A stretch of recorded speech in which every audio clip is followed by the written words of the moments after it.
Ha? Hindi mo susukakan tanda mo. Hindi, ano nga kasalanan ko sa'yo? Bakit nagkakaganyan ka? Si Master Gala, nakipag-away sa scammer. Tawagan natin tong scammer, guys.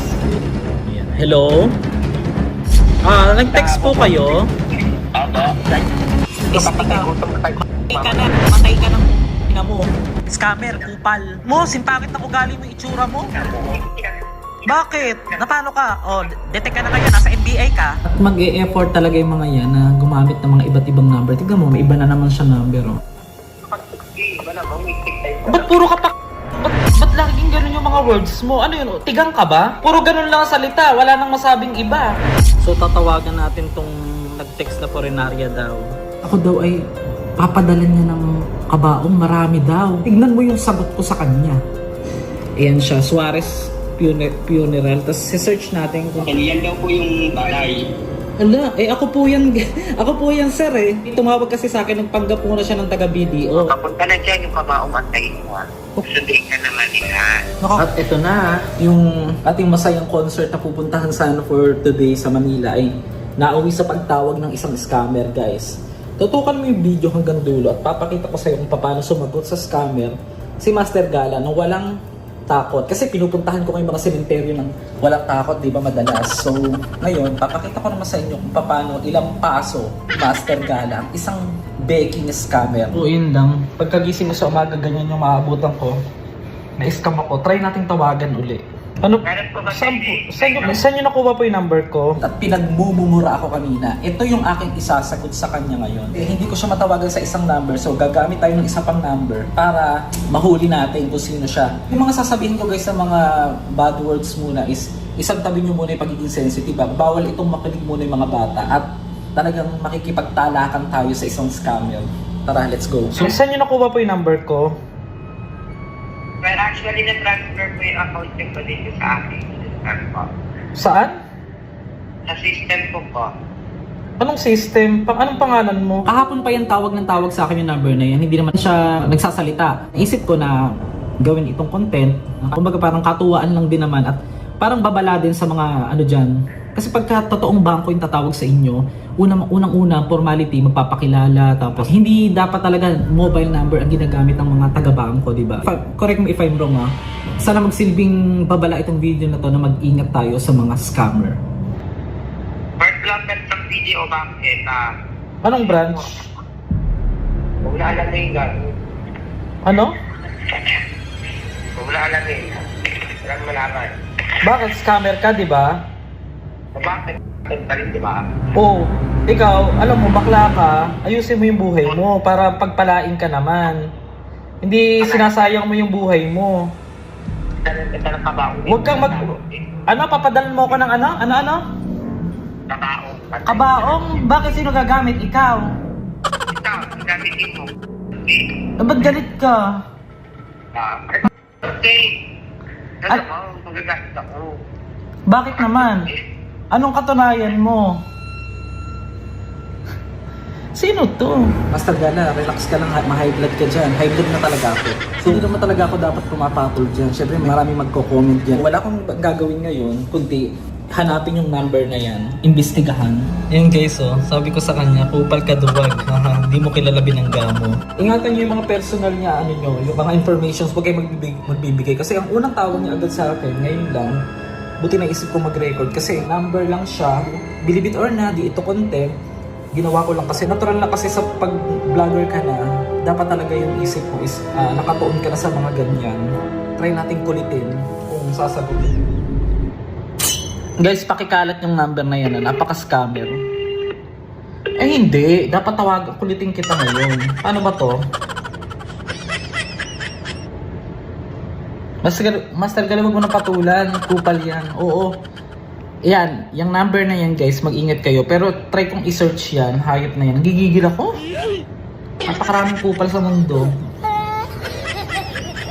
Paano niya na yung number? Kasi tataka lang ako Kasi nakaplan tong number ko na to. Nakaplan. Ito yung number, guys. 072675743. Tandaan nyo yung number na yan. Kapag iyan ay tumawag sa inyo, ingatan nyo ang inyong mga personal hindi ko kasi na-record kanina, tumatawag siya kulit ng kulit, and then sabi niya taga BDO daw siya yung tungkol doon sa credit card. Shout out po sa mga taga BDO, sana maglabas pa kayo ng memorandum, oo, na itong mga ganitong klaseng tao ma-detect o makulong natin para hindi na sila makabambiktima pa ng iba. Kasi ako, I'm just doing this content para makatulong, ha, hindi para kung ano pa mong bagay. Oo, hindi pa ako nakakapagligpit ang hinigaan ko. So, try pa natin kulitin tong scammer. Grabe. May mga parte din siya sinabi niya na parang bibigyan niya raw ako maraming kabaong. Pinagbantaan niya yung buhay ko. Galit na galit sa akin. Siyempre, nadala din ako ng galit ko kanina. Kaya, pagpasensyahan niyo rin yung aking kasi kabisado niyo naman. Lalong-lalo na sa mga matagal ng subscriber natin since day one. Alam niyo yung ugali ko talaga, mahilig akong pumato. Lalo na pag alam kong nasa tama naman ako. Tawagan natin tong scammer, guys.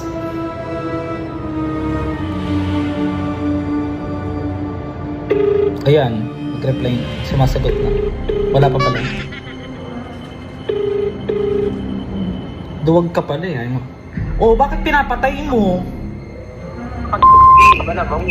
Ba't puro ka pa ka? Ba't laging ganun yung mga words mo? Ano yun? Tigang ka ba? Ano katunayan? Oh, ganyan lang. Puro ganun lang ang salita. Wala nang masabing iba. Wala nang iba. Alam mo bang naka-record ka ngayon at yung number mo kakalat sa buong mundo? Oh. Oh. Bastos. Sige, patawagan pa. Puro ganun lang kaya niya. Sige, try pa natin. Huwag mo akong inaano. Wala akong ginawang masama sa yung kupal ka. Ba't mo pinapatay? Duwag ka? That's my perspektibo. Iba-iba naman tayo ng sa buhay, guys. So, hayaan nyo na ako kasi doon ko lang naman malalabas eh. Tsaka may mga pinagdadaanan pa rin tayo ngayon. Kaya wag kang sumabay scammer ka. King. Manda ka talaga. At mag-e-effort talaga yung mga yan na gumamit ng mga iba't ibang number. Tignan mo, may iba na naman siya number. Oh. Kailangan ito, ma-detect to kung sino yung may-ari ng number na ito. Pa-comment na lang po sa ating mga kinauukulan dyan. Sana especially po sa NBI or sa na matrace ito. Kasi ako, I'm willing na sampahan ng kaso itong scammer na ito.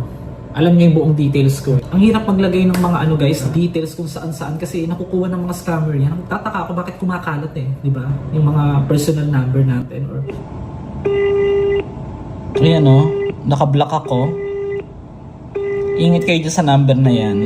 Napaka-scammer yan. Siyempre hindi naman bago sa inyo, lalo na sa mga matagal na nating nakasuporta, na tayo, nakikipagsagutan talaga tayo, pumapatol tayo sa mga scammer, lalo na sa mga manloloko na yan, na ginagamit yung pangalan ng mga malalaking kumpanya, gaya ng BDO. Para sa kaalaman ng iba, lalo na sa mga bago pa dyan, pag hindi nyo pa kabisado yung pinapanood ninyo, bawal ito sa sensitive dahil ako garapalan tayo ng mga salita sa scammer na ito. Nakahapon patawag ng tawag at nangungulit.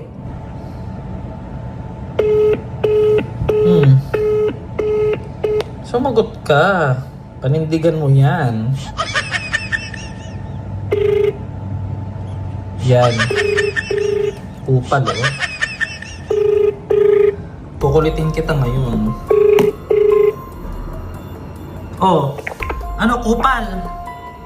Kupal kang bakla. King ina mo. Ina mo, yawa. Pisti ka. Matay ka na. Ang ina mo. Matay ka na. Ulul. Sunugin ka sa impyerno sa hindi ka nagbago. Ina mo. Kupal. Ang pangit mo. Kasi pangit mo yung ugali mo, kupal ka. Oh? Ha? Hotdog. Yung tanga. Ikaw nga scammer ka eh. Hoy, scammer, kupal. Ang ina mo. Oh? Talaga? Ang pangit mo, simpangit ng ugali mo, itsura mo. Kupal. Yawa. Ukik na mo. Nagkamali ka ng binangga mong scammer ka dahil ito, isasampal ko sa iyo mga salitang to na hindi mo makakalimutan for the rest of your life. At sana tumatak sa iyo yan para makarealize ka ng hindi ka dapat manloko ng tao. Manloloko pa yan guys, kaya ikalat niya yung number na yan. Yan. Kalat natin yan. Sarap ng mura. Tanggapin mo yung mura ko. Utang ina mo. Oh no! Oh. Eat my... Ina mo? Oh. Bakit? Napano ka? Oh, detect ka na ngayon. Nasa NBA ka. Ano? So guys, charot-charot lang yun ha. Alam naman, pang ano lang naman yun, pang asar lang naman. Disclaimer ha, bawal ang sensitive. Tutukan yung video hanggang dulo. Talagang mag-enjoy ka rito, magigigil ka rin sa scammer na to. Kasi wala muna tayong mga sementeryo ngayon dahil puro scammer muna yung titirahin natin. Dahil dadalhin natin sila sa sementeryo. Ano? Ano ba? Ano? Nasa NBA ka. Itong number na to, ingatan mo to. Akala ko- Huling-huli ka. Oh. Ano? Sige. Naka-record. Lahat naka-record to, kupal. Oo. Talaga? Lahat ng sinabi mo, ikaw yun. Kainin mo yung mo. Kainin mo yung tae mo. Kupal. Sorry guys. Kapag hindi ko nilabas yung galit ko, nanggigigil ako eh. Hindi dapat pinapatulan pero iniinuman ng pick-up coffee. Gila ko. Master Gala nakipag-promotion sa scammer. Kain mo ah. Hello? Hello po. Oh? Oh, papunta na dyan yung kabaong antayin mo ah. Papunta na rito yung kabaong. Ilan ba? Yes. Marami yun. Antayin mo. Papunta na dyan. Tinawag ko na. Sukatin mo muna. Sukatin mo muna baka kasya sa'yo. Antayin mo nga. Oo. Papunta na sila dyan. Susunduin ka na. Sukatin mo mo. Ka na. Oh? Susunduin ka na nga nila. Nakakatakot naman yan. Sukatin mo kaya? Oo, antayin mo. Sige, bibigay ko yung number mo. Oo, sukatin mo. Pag nagkasya sa'yo, sa'yo na. Siyempre may mga magko-comment yan sa sabi, hindi maniniwala na, o Master Gala, baka naman kakilala mo lang yan or baka ginagawa mo lang yan. Guys, kung natatandaan niyo yung dati kong video na tinawagan ko din, pinagtripan ko din yung scammer, nagpanggap akong ibang babae. Kasi feeling ko nabobosesan ako nito eh, na parang may familiar siya sa akin sa mga vlog ko. Dahil actually parang video din yung nakausap ko dati, nakilala ko, yung pangalan ko is kayo po ba yung nagbablog? So, possible na marami nang nakakilala talaga sa atin. Binabantaan niya ako yan. Saksi yung video niya yan. Count me in. So, tatawagan natin tong nag-text na foreignarya daw.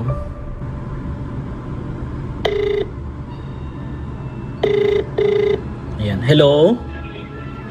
Hello po. Nag-text po kayo? Opo, Sir Clarice po to. Sino po yung nagbigay ng number ko? Si Boss Eric po. Eric, anong apelido? Suarez. Suarez po. Hindi, anong pangalan yung ano nyo po? Suarez Funeral po. Hindi. Siguro, hindi ko to babaliwalain. Maybe ipapadetect ko tong number na to ay puntahan natin sa NBI. Kasi panghaharas yung ginagawa niya. Hindi ito biro na pati buhay mo ginagawang pananakot. Para pamukha natin sa kanya, hindi lang tayo ganun. Para wala na siyang mabiktima pa. Matitrace sa NBI yan yung number na yan, guys. Hindi, sino po yung nagbigay ng number ko sa inyo? Sino po yung nagbigay ng number ko sa inyo? Si Boss po. Eric Suarez? Opo. Hindi, bakit daw po? Wait lang po. Tingnan ko lang po kung tama po yung nakakabibigay ko po. Hindi, paano? Tingnan po, wait lang. Sige, hindi ko ibababa. Taga saan po yung foreignarya na to? Taga saan po yung foreignarya na to? Po? Taga saan yung foreignarya? Dampol Birds po. Dampol first. 2929. Opo, sa Dampol Birds po. Hindi, sino po yung nagbigay sa kanila nung number ko? Tanong ko lang po sa walang balikan po. Saan ba sa Okay, sige. Kasi importante to eh. Merong nanloloko sa akin ngayon na scammer eh. Sige po. Paki ano po kung tama. So guys, nagtataka na ako kasi is malapit sa amin yung funeral homes na yon. Pinag-iisip ko, kilala ba ako nitong scammer na to? Kilala ba ako nito? Kasi medyo malapit talaga sa amin yung lugar na wala sa bahay namin. Hindi ito biro guys, itong content na ginagawa natin. Kasi ano to pang ano to ng buhay, pagbabanta ito. At may effort pa talaga tong scammer. Kung siya nga yung nagpasa ng number ko, tatawagan natin uli itong foreignarya na tumawag sa akin. So, ayan siya, Suarez Funeral. Tapos search natin kung ito na. Hello? Attention na po. Ano po ba nangyari? Paano po ba tumawag? Ngayon lang? Opo. Ano humingi po ng serbisyo? Taga saan daw siya? Nagpakilala po. Hala. Anong pangalan daw niya? Hindi po sina... Bago matapos ang video, tatanungin kita at maaaring mag-comment sa ibaba ang iyong sagot. Pabor ka bang ibalik ang Bitay at maisama rito ang mga scammer? Comment lang ng yes or no. At huwag na din kalimutan mag-subscribe bilang pagsuporta sa channel na ito at i-share ang video for awareness. Ito po yung pinigay na pangalan. Ang pangalan ng pinigay ng tao. Ay, nagpakilala siya yung nagpapaserbisyo. Yan daw po yung aray. Hala, ako po yan, ako po yan sir eh. Yes, ako po yan. Ngayon, may tumawag kasi sa akin, nagpanggap muna siya ng taga-BDO. So, nagtataka lang ako, paano niya nakuha yung details ko. Pero anyway, sir, wala pong problema yung kasi ako, I'm doing a content naman. If ever po ba na ma-post yung number nyo, okay lang. Post po ta. Ipopost ko po kasi, oo, ipopost ko, pati po itong conversation, sir. Dito wala pong problema. Pasensya na po, sir. Hindi, wala pong problema. Ano lang po, para lang po ang pag-iingat lang po sa mga scammer sa susunod. Okay, sige po. Salamat po. Thank you po. Sige, sige. Grabe, no? Sige, sige. Thank you po. Guys, meron pang isang tumatawag. Ito naman. Hello? Dumating na yung grab mo? Hello? Dumating na yung grab mo? Tumakay ka na. Hindi biro yung ginagawa mo sa akin na kita mo pinagpapawisan yung kamay ko. Oh. Nanggigigil ako. Na pagbantaan ako, tumawag ka pa sa serbisyo. Alam mo yung exact place, exact name ko, exact identity ko. At masasabi ko lang, hello? Dumating na yung grab mo? Tumakay ka na. Oh, di ba? Ano bang problema? Hindi, tatanungin kita, may pinagdadaanan ka ba? No, dumaan na. Ayan na. Tumakay ka na. Ano? Papuntaan na Hindi, pera. tatanungin kita, ano bang kasalanan ko sa iyo? Ikatang pala doon. Reason mo, susukatan tagda mo. Hindi, ano nga kasalanan ko sa iyo? Bakit nagkakaganyan ka? Inang Ano? na mo. Bakit? May pinagdadaanan. Ito ikaw scammer, ito message ko sa'yo, may pinagdadaanan ka ngayon.